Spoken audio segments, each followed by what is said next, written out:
Thank you very much for the invitation, Kostas. Thank you very much to Nigel, his team, Southend Airport. Yesterday it was a great event, and also for today.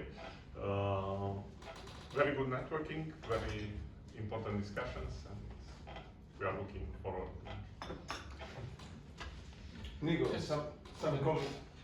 Thank you, Kostas and Nigel, for the invite as always. I think this is a valuable engagement forum for people of all sectors in the industry, both operators, regulators, suppliers, to get together in a forum to discuss some issues. And some of the issues are, well, most of the issues are real issues, but some of them are contentious, and it's a good forum and a good opportunity for us to get involved and in a relaxed environment confront and engage with the issues.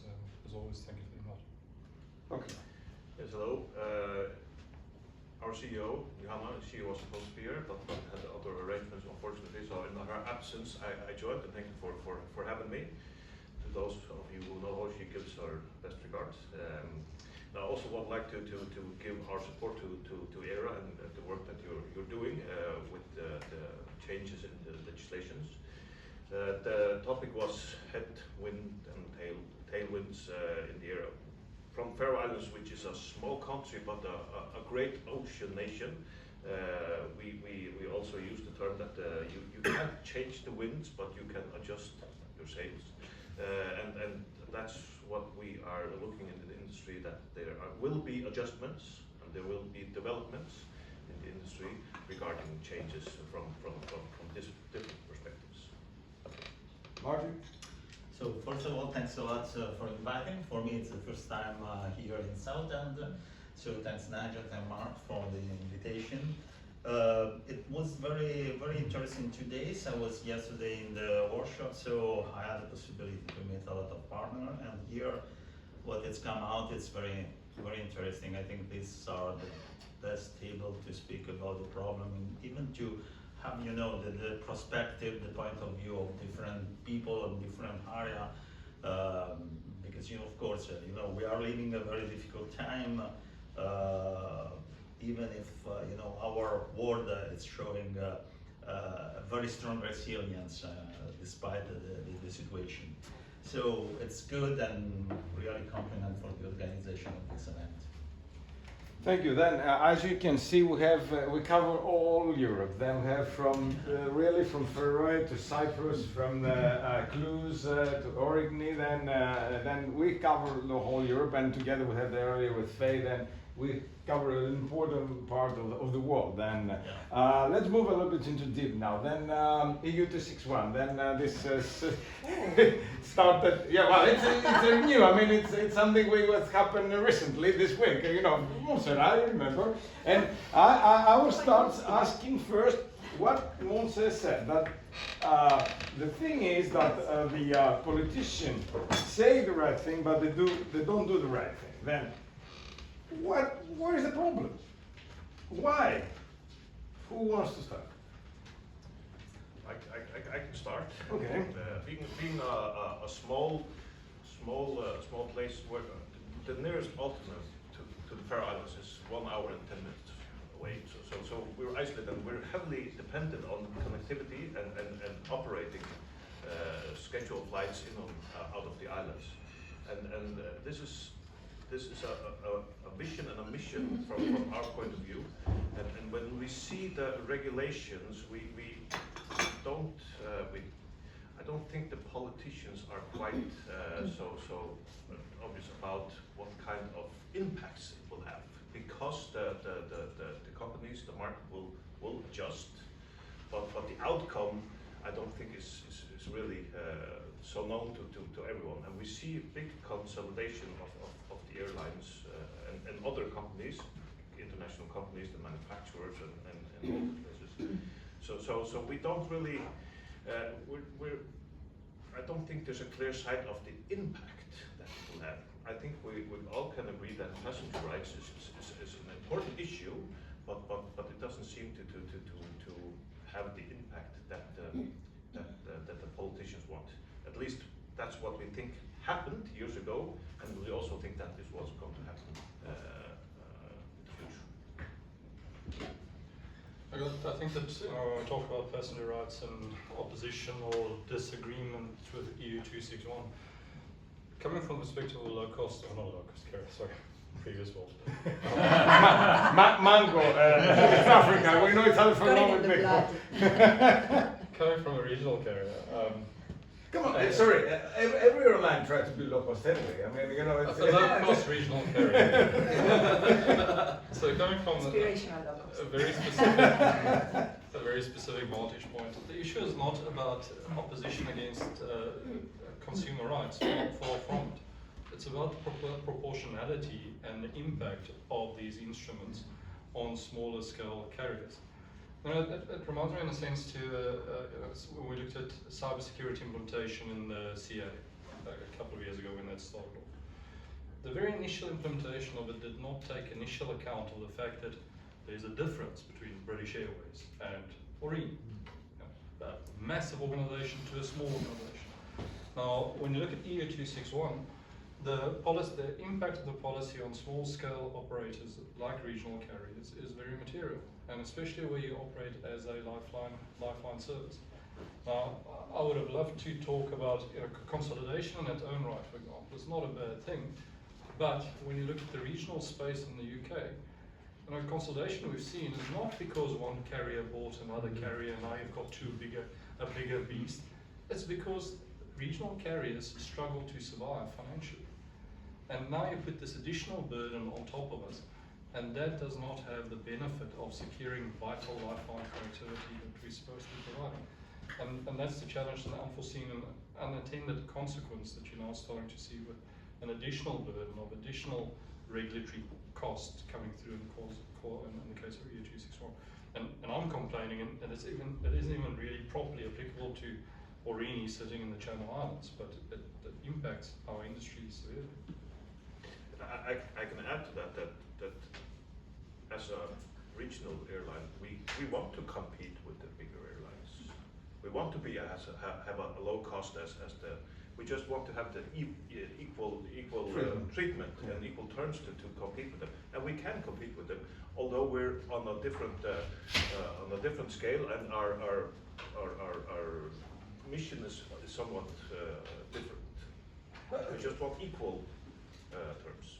Can I be a little bit provocative? You know, I used to be a politician, and I was vice mayor in my area. And nobody was calling for a good reason. They wanted the favoritism and the rest, and so that is not for me. But the thing is, this goes mainly to ERA. Then all these destinations are critical for the live connection to the centers. Then probably politicians don't care because not too many votes there. Might be the reason that that's why they don't care so much about their regions, because there are 300,000 people there. Okay, we take about the 3 million that is in the capital. That's critical, and they will be happy if I've heard once in a flight I was in Mykonos, Santorini, that there were two people and ran. Okay, 20 minutes more and we get the 261 money back. Then well, I mean. They were in the wrong message here, because when I'm outside Europe, they don't care about if you fly late. Okay, I remember I was in the Pacific. My flight was cancelled. Reason the airline, the technical. Yes, I will put you in next week because it was the next available flight. Then nothing else, no conversation or anything. And here we kill those that they are important, because Mr. Cicero, that's fellow Greek, said.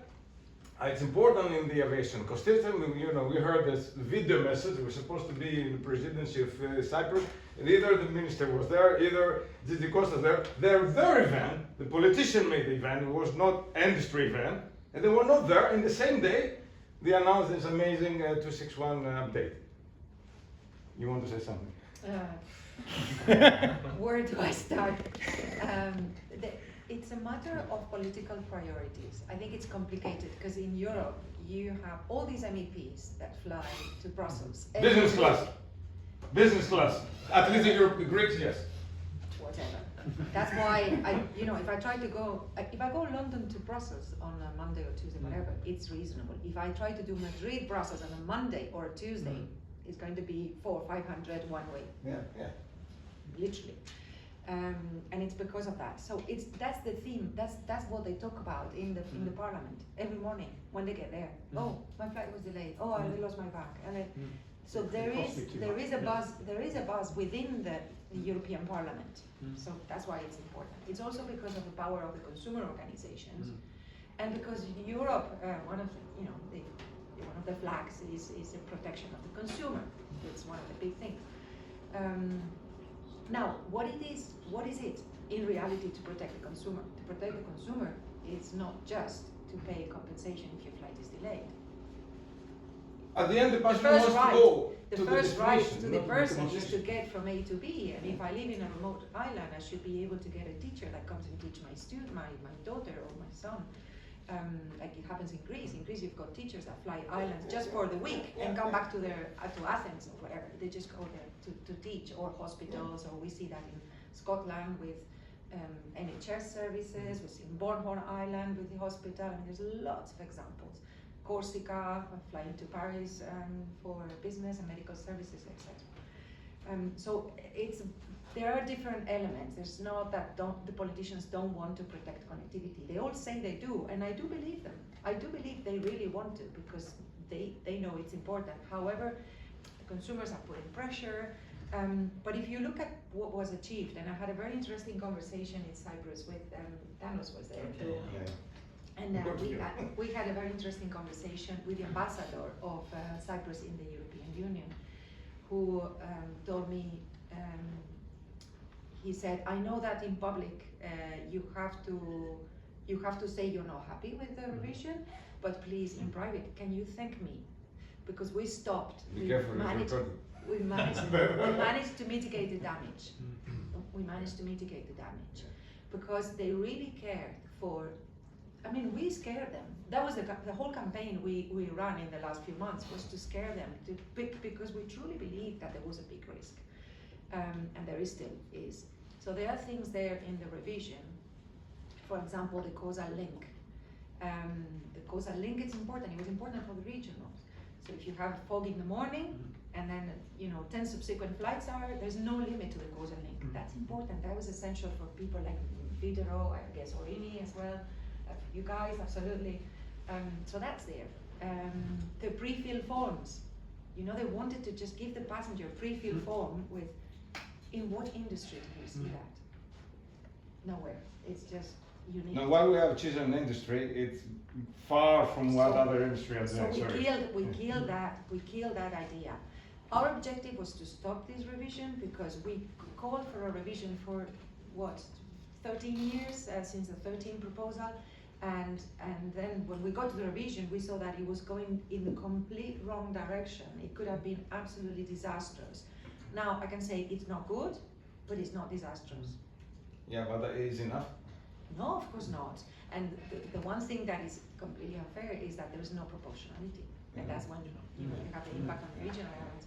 But it's what it is. And it's the best. There are things there, for example, the inflationary increase was also discussed, and there's no inflationary increase built into the proposal. So, okay, I mean there's some good elements. I'm saying these, and I was very frustrated on Friday. I was almost about to cry because it's all these years working on something that, and then that picture. Did you see on LinkedIn the picture of the commissioner, president of the European Parliament, and the two top negotiators in the European Parliament? Super happy about, we've done these great things for the consumers, for the airlines, for Europe. Everyone happy. Well, and I responded, no, you haven't done much for the airlines because nothing's really changed, to be honest. But they needed to close it. There was a political pressure to close it and to say, we've done it. So this politics overcomes economics as ever. Absolutely, and it would have been much better not to reach a deal, so then we could still talk about it. But to be honest, I'm happy to have a rest and not look into this for a couple of years. Anyway, let's move, taking from the 261, I don't know if someone else wants to make any other comment. Then, as Montserrat said, there will be also the new EU strategy for aviation aeronautics, hopefully positive one in at the end of this year, then what is your wish from this strategy? I'm talking to all of you as we are all from Europe. David? Well, European airports, ACI Europe, expressed their observations regarding state aid, regarding charges directive, regarding a lot of issues. I agree it is important to be a balanced approach. The airports not all the time have the same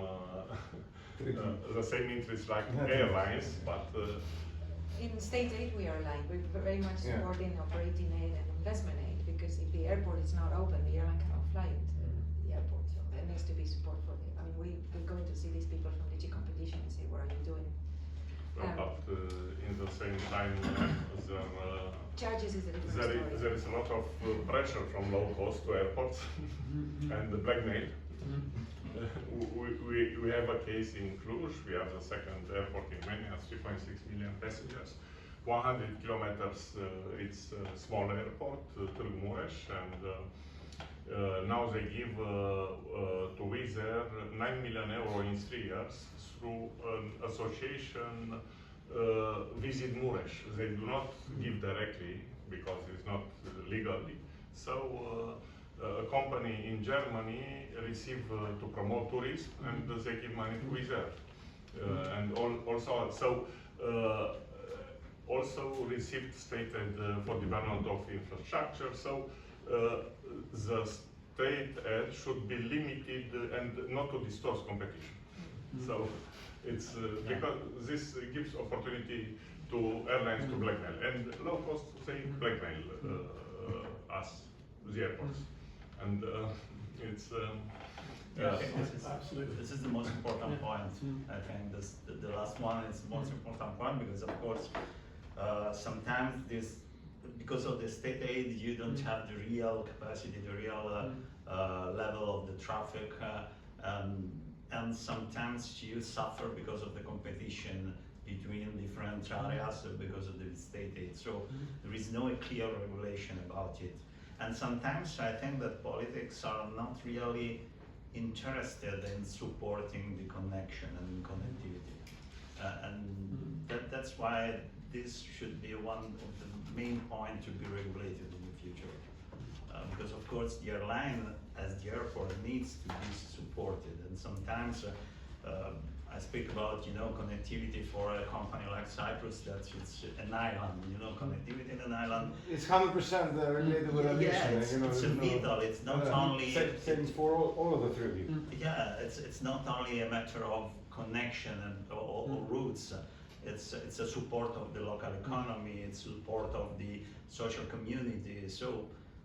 But sometimes the company cannot do service, but are so focused in profitability that without support of the state or the government, it's impossible to grow.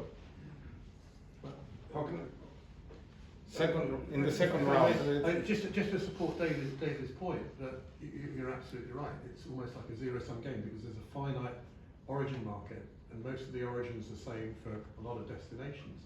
So it becomes a bidding war, a bidding competition of who's going to provide the most incentive for the airline to come there. And again, if you look, some of the work we've done, you've looked at various tourist locations, as I alluded to, but you're still looking at broadly the same source market. So it's how you look to get them to divert from where they were flying to before to your airport. As you say, however many million euros it needs, or 12 euro a passenger, or 15 euro a passenger, to swing the deal. So it's, overall there's no increase in economic benefit, it just moves it between areas. Yes, we submitted feedback to this from, in this perspective, to be regulated and not to distort competition. Regarding also customer experience is very important. We all know there is a problem with extra luggage. Daily we have a lot of complaints, and low cost are very strict. In Cluj, Wizz Air, they have 63% of our traffic. 7 airplanes based, and for extra luggage, the ground handling is made by Menzies. For extra, Menzies receives 50% from this, and the employee receives 10%. So yes. he has a salary. This is his money, and he's very aggressive with passengers to receive more money. And sometimes they are abusive. So also customer experience should be very regulated. We understand that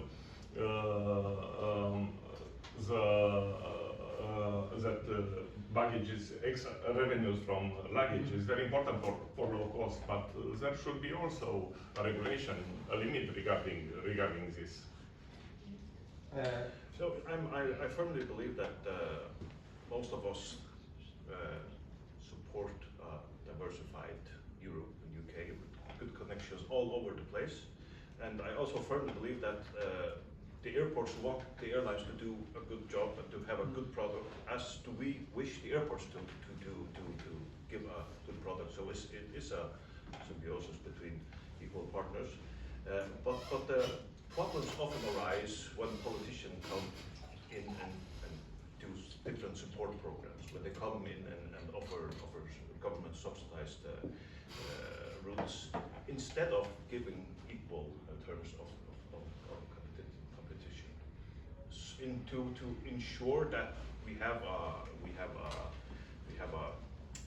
market that can develop and can adjust all the time.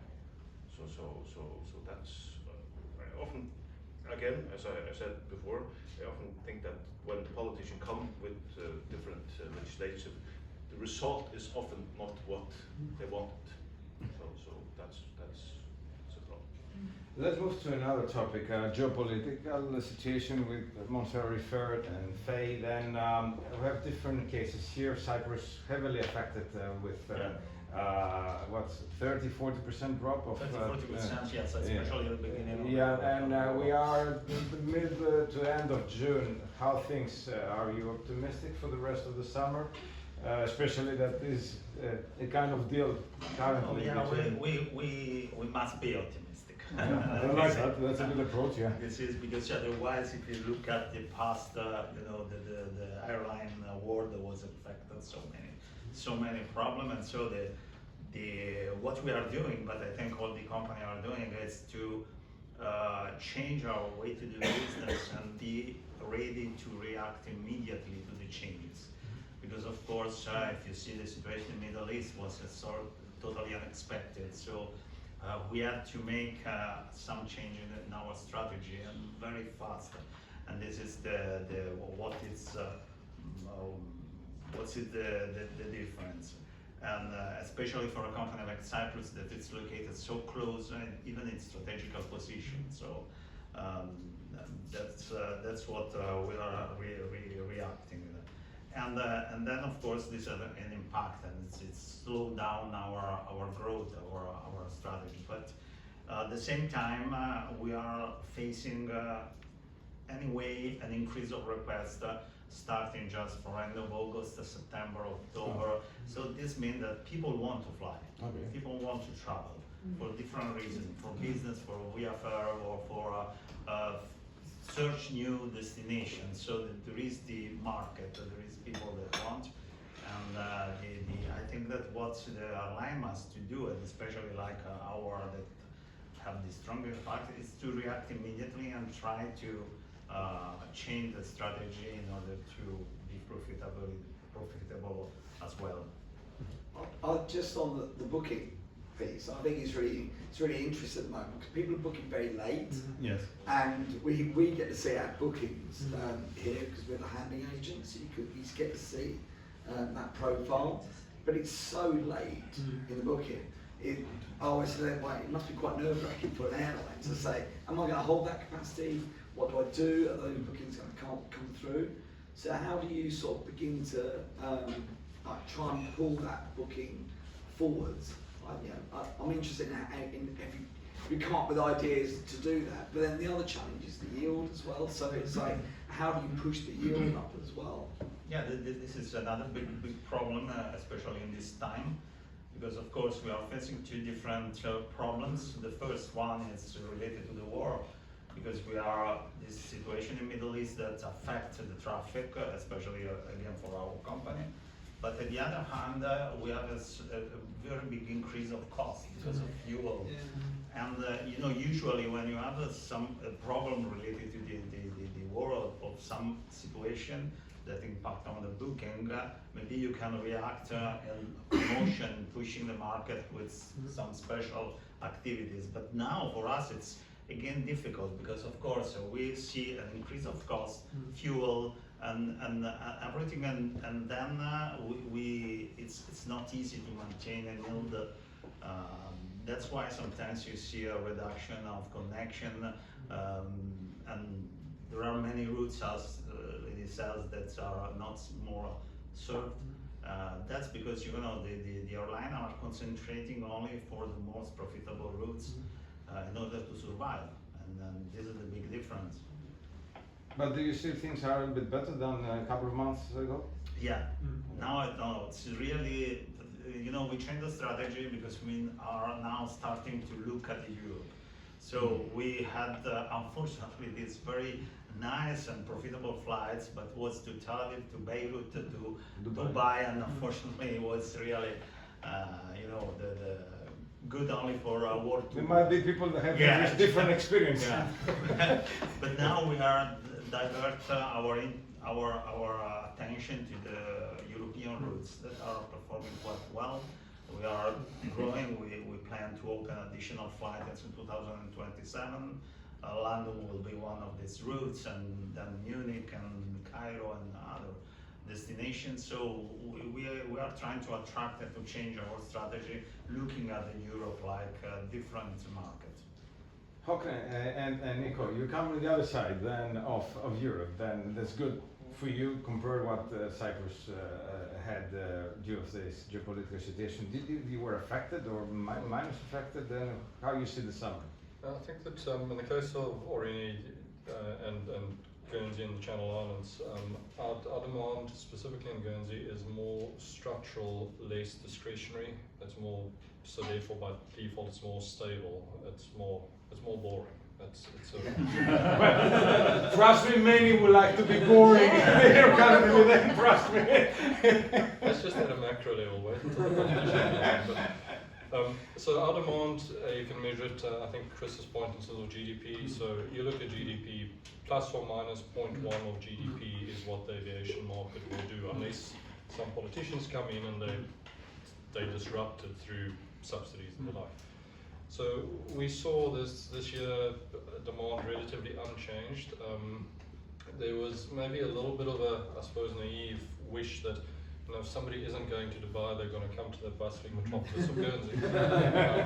So we didn't see that uptick in demand that we might have thought might happen.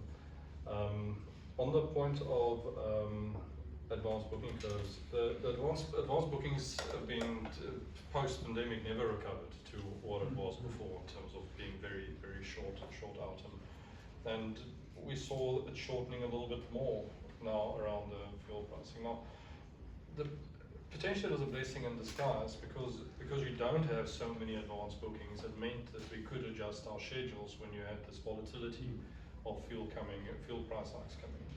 So we could take for mid-April to mid-June, we took out about 8% of scheduled capacity, which we could do because luckily the seats weren't booked, and you could at least avoid the fuel cost advertise and consolidate traffic, have higher load factors, so that helped us mitigate some of the oil price impact.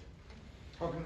Yes, it is ever challenging to have this long-term planning while the short-term activities are, but we have seen a higher demand of where we come from after things happened earlier this year.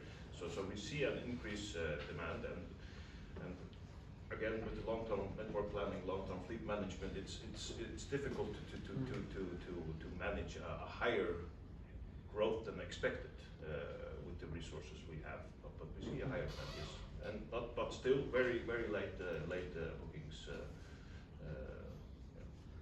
What about in terms of the yield? Is there the tactics It's interesting as an airport because we actually have quite a few levers, so we do everything here, so we can do things like parking or stuff with our F&B. There's different levers that we can try and pull. It's still a challenge for us, but we have those levers. So you guys, it's onboard food, it's baggage. There's less things you can do to kind of try and increase your yield, isn't there? It is, but again, when the demand is higher, the revenue management is easier. Yeah. So it's easier to control it with the higher demand. David. So Yeah, one point that I want to make though, to the extent of inbound traffic in a case like Guernsey, your yield tools are even, or your stimulation tools as an airline is even more constrained. Because fine, I can give you a 20 quid discount on the 80 quid fare. The hotel isn't discounting their 200 quid a night. Yeah. So it's less effective in terms of what you as an airline can do to inbound versus outbound depending on which geography. So.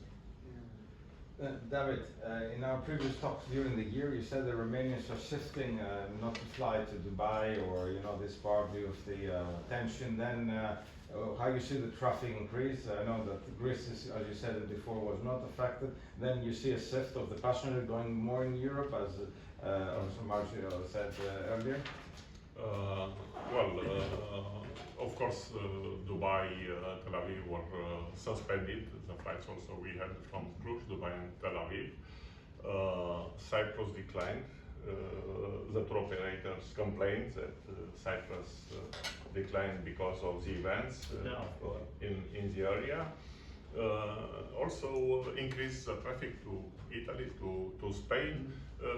We have, Romania is not in good economic shape. We had a special condition. Unfortunately, we have a debt of 224 billion euro, Romania. In 1990, Romania had zero debt. Now we have 224 billion. A very complicated political situation. Now we have an interim government. So we expect passengers to decline a bit, not enough money. The government had to take a lot of measures to cut costs. So we have also a special situation. But we are optimistic. We will see. Then you reach your targets for this year? Yes, our airport, we have 5% increase. We are the second airport in Romania. We are capital of Transylvania. You heard about Dracula. Dracula's land. They're friendly people, no worries. We hope in future to attract more inbound traffic. We should promote more Romania, Cluj, Transylvania, to attract tourism in Cluj. Then let's move to another area. Then we have heard a lot in Europe about over-tourism. Then, and me also, well, in Greece is not touched because, if we survived from economic crisis, from COVID, all these things was thanks to tourism. Then we don't, everyone is it. Then we love that we have many tourists. Well, the tourists might not be so enjoying, but we have plenty of finance to go. Then you come all from areas that is not the over-tourism in the agenda. Then do you believe there will be a shift and more people would like to go to this area than for Høgni, Cyprus, Cluj, not the main usual suspects like Barcelona, Rome, Paris, and then people who want to shift and enjoy and have a little bit something different to say and to be a little bit optimistic From my point of view, yes, and I tell you why. Because of course now even the way to travel for passengers is changing. Many of them are starting not to ask for the simple travel, but they are looking for experience. So they want to see different places. Sometimes the usual destination are standardized. So it's mean that if I go to see, Spain can be very similar to so many destinations around. So probably the new destination can be attractive for the passengers. But the way to reach this target is to find a way to work all together. So the airline, the airport, the tourist board, the government. Because without the union of these three players, it's really hard. Because sometimes when I go and offer the destination like Cyprus, I need to speak about the destination. They don't care about flight. They care about the destination. They use the flight to reach a destination. And sometimes I see that in some European countries, speaking about Cyprus, it's not well known. So it's a lack of knowledge of the destination. And this makes the difference. I see several European countries that was in the past almost unknown, but they made altogether very strong promotion. Then they was able to reach the target.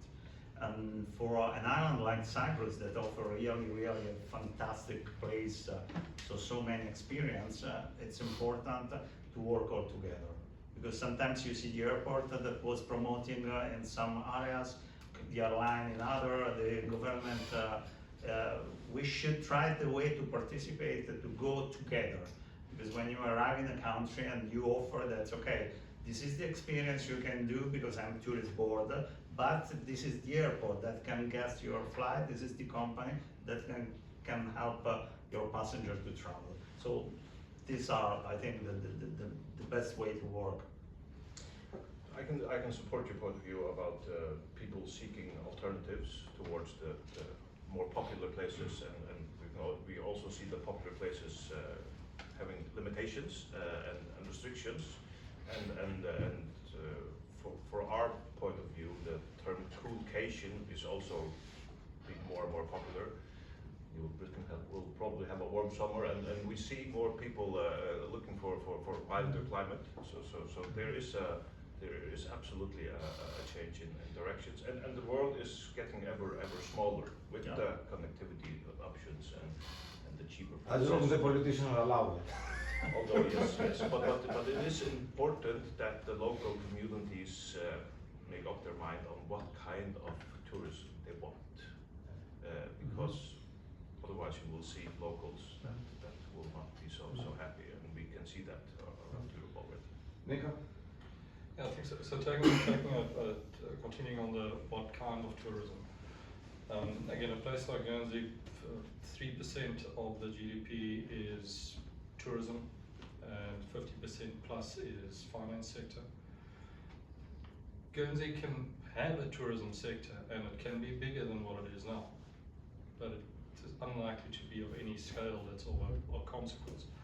And it's important that it is not of a consequence, because the fact is that the infrastructure, transport infrastructure that a tourism industry requires, depending on what type of tourism you end up choosing, if you try to compete with European destination, you try to compete with Portugal, price-based competition, you need a very different transport infrastructure than what the finance sector needs. The finance sector needs high-frequency connectivity between Guernsey and London. The traditional, say, Portuguese type of tourism sector requires low frequency, high gauge, very low price. Those two things are kind of mutually exclusive in a small gauge, small market like Guernsey. So my answer is that I think that the tourism sector can grow somewhat, but there's probably a cap on where it can go. David, from the airport perspective? From the airport perspective, we would like in Cluj and Romania more cooperation with Ministry of Tourism, with local authorities.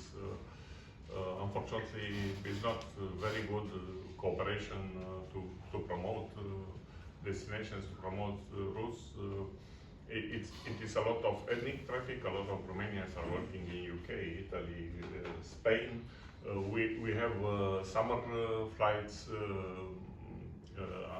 Turkey, Antalya, Cyprus, Egypt, Tunisia during summer, but we still have potential. Okay, we've found an interesting observation with our network in terms of the tourist traffic. We find that EasyJet now are doing lots of different things to kind of segment it and to do so different markets at different times of the year. So, for example, they put on a Munich service just during Oktoberfest. Our Christmas market business has also become really, really important for in December. And then in January, February, what they're going to do is shift that traffic to a bit of Canaries or winter sun. So it's no longer just, oh, we're going to have a route to Amsterdam and it's going to be the same frequency throughout the year. They're really looking at it almost as a month by month, and even less than doing sort of summer winter. They are looking at it in little segments throughout the year, which we find quite interesting. And it's good for us because hopefully it gives our load factors a push throughout the year. Do they have party flights to Ibiza for a short Yeah, season, Friday to Sunday? Yeah, well, and the day of the week is really interesting to see how they manage that throughout the week as well. Then as we are in London, then we are in the southern part, and amazing airport. You know, I said that also last year. First time I didn't know where it was. Then we started collaboration. It's amazing airport. You know, I love it. And I would love to have direct flight to Athens. Then I have to go to Heathrow. then with Yanis we came. We went in a holding pattern. Even at A380 to land Heathrow. You know, usual suspect. I used to do my kids in Cranford. I know this. And then half an hour lost in the airspace of London. Then the question that goes to you is that your passenger or you, because for you I know pretty much the answer, then you don't want to spend fuel for nothing. I mean, because being the holding is a lot of fuel, especially currently that fuel is quite expensive. But do the passenger want to go to like an airport that is congested, that will be delayed? You know, I don't know what time we'll fly tonight. I hopefully will be on time. Tomorrow I have another flight to Prague for ACI Europe. Then the thing is, do you want the passenger to be in an airport that is congested, or like really an airport like London Southend, that you immediately go out of the terminal and you take the train and go to your home or to your hotel? Good question.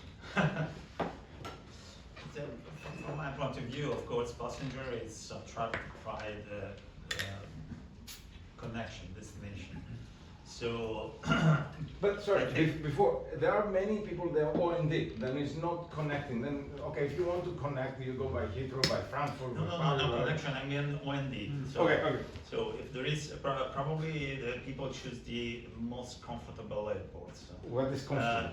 Comfortable is you know, that I can reach easily. I can park my car, or I can reach by train. So that's the easiest way to reach. So it's a matter of infrastructural situation of this. I'm not really sure that, I don't know, if I live close to the south end and I know that south end is really congested, I go to the other side of London just because the airport is not really congested. So I choose the destination, I choose the aircraft, the airplane, the company, and the airport that is more comfortable to reach for me. I see, for instance, my office is based in Italy, in Verona. We have an airport, a small airport, and in 100 kilometers we have 3 airports. We have Venice, Verona, and Bergamo. And people, if they have connection, of course, they try to depart from Verona, but only if you are obliged to go another airport you go. So it's I think it's not really impacted the situation of the airport. At least you don't have an alternative comfortable. I think it's important to have diversified products, because it depends on the demand. If you have tourists, for instance, we have business travel, and they all expect different products and different kind of connectivity and different kind of connections and everything. So it's important to have options as an airline, and I believe so as well that the airports are they need to have what kind of focus they are, because it's not either, it's both. Nico? I think look, from a personal perspective, I'd prefer to fly to an airfield than to Heathrow. I hate congestion, but that's because I've been in aviation all the time. generally, I suppose conventional wisdom will say that people would avoid congested airports. But when I look at a place like Guernsey, where there's habit forming travel and high frequency repeat use, there's probably some travellers that if I ask them where you're going, they think that London is Gatwick and Gatwick is London, and there's just no difference between the two, and there's nothing else to it. We've got services to City, which I think for my personal use, by far I prefer City above Gatwick because of congestion. But you also have Southampton, which also competes to a certain extent.